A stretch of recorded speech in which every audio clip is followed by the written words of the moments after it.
Carey shows up at the cross of Christ, what it means to ex-gang members and former prisoners. So Jim Carrey, a famed comedic actor renowned for his high-energy performances, has been quite public about his spiritual journey, which has taken it from a strict Catholic upbringing to explore various philosophical and spiritual traditions, sort of some New Age stuff, some Eastern meditation and mysticism. But recently, he shared a profound connection with the suffering of Jesus during a visit to Homeboy Industries, a Los Angeles-based organization that offers hope and job training for previously incarcerated and formerly gang-involved individuals.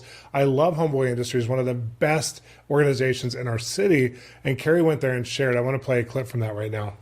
The fact that I believe that this room is filled with God, and that you are heroes to me. Ultimately, I believe that suffering leads to salvation. And then we make one of two decisions.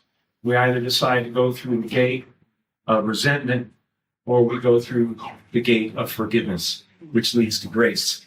You've made the decision to walk through the gate of forgiveness to grace, just as Christ did on the cross. He suffered terribly, and he was broken by it to the point of doubt and a feeling of absolute abandonment, which all of you felt. And then there was a decision to be made. And the decision was to look upon the people who were causing that suffering, or the situation that was causing that suffering, with compassion and with forgiveness. And that's what opens the gates of heaven for all of us. This is profound that he's actually preaching the cross of Christ. And he says, I believe God's presence or God's filling this room right now. His words deeply resonated with the crowd as he opened up about his struggles and how they led him to connect with the sufferings of Jesus on a personal level. And he spoke about how the challenges he's faced in life, including the loss of loved ones, battles with depression and pressure and fame, have shaped his understanding and empathy for the trials Jesus underwent. This marked a new level of spiritual revelation for Carey as he publicly empathized with Jesus' suffering, expressing a profound sense of identification and shared experience. Well, you took the job, Bruce, so I suggest you get to it.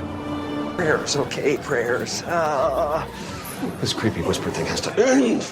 Organization and management. That's what I need. I need a system, something concrete. Concentrate. Files. Let all prayers be organized into files. Well, that takes care of the voices.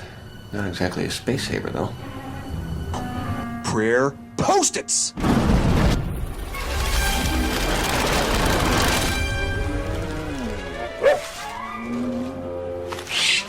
Okay, I need something with a lock. Security, combination, a password.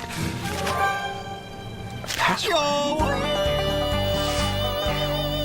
You've got prayers.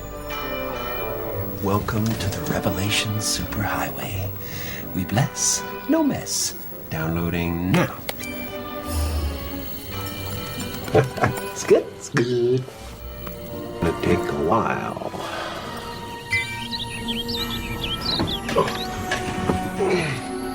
1,527,503 prayer requests. I better manifest some coffee. Hola, Juan Valdez. Buenos días. Buenos días. Disfruta un buen café. Gracias, señor. Adiós. Adiós.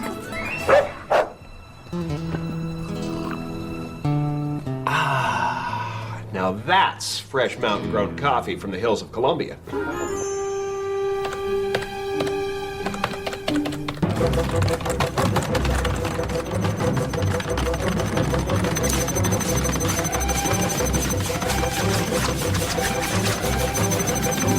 Okay, I had to have made some kind of a dent by now. Oh, come on! Oh. What a bunch of whiners.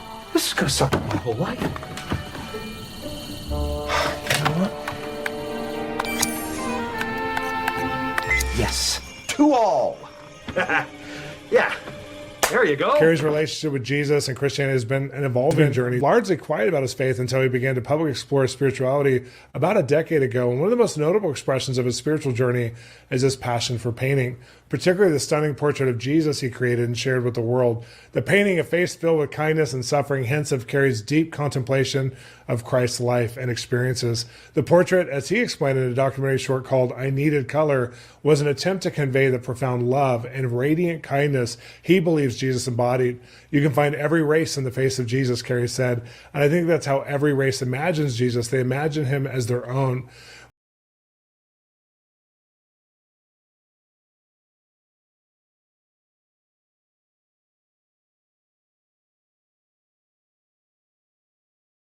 When he visited Homeboy Industries, it was a significant milestone in his spiritual journey, sharing his own experiences and struggles. When he gave that empathetic talk about Jesus and his trials, it really is interesting to see how far he's come in such a short amount of time, from many explorations where in one interview he said, I'm a Buddhist, I'm a Hindu, I'm a Christian, to now where he's identifying mostly with Christ. And we sure are praying for him and praying for that journey where he's obviously has a deep connection to who Jesus was. So can he bring that connection into his everyday life? Like he said, God has filled the room.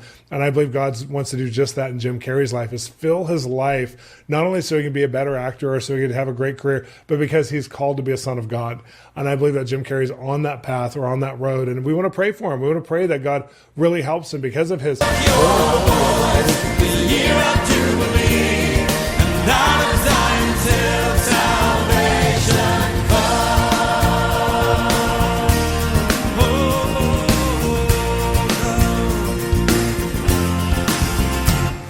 And these are the days of Ezekiel, the dry bones becoming his flesh.